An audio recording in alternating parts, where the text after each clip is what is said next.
A firefighter's duty is to rush into the face of danger, put out fires, and save the lives of others. But what happens when that danger gets to be too much and the rescuers need rescuing? Mayday. My leg's busted. Okay.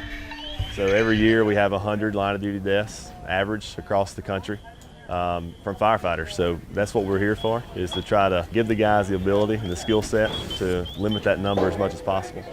It's a concept called the Rapid Intervention Team, or RIT, and instructors from the Alabama Fire College traveled all the way to Japan to teach Misawa's firefighters what it's all about.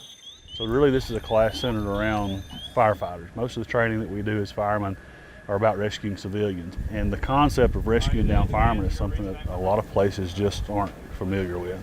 So we want them to have the tools and the skills that they need to be able to successfully rescue their brothers when they're in trouble.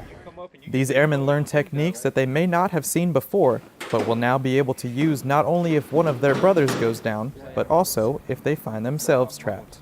I've learned a lot since I've gotten here. This is definitely one of the better classes I've taken so far. It's different because we're taught life safety. We have safety procedures we're going through, but learning from this RIT class, it's basically you're trapped, get out.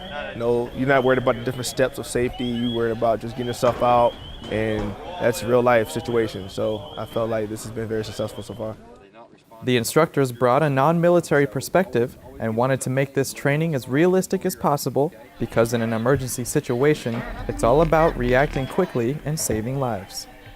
People have seen on the news firemen that may die in a collapse. What we're doing this week is basically training our guys how to get them out of that situation to prevent the death of our firefighters. That's the biggest thing, that if you know nothing about the skills that we're doing, just knowing that the training is totally keyed in on how to save our own guys. So that's exactly what we're doing this week.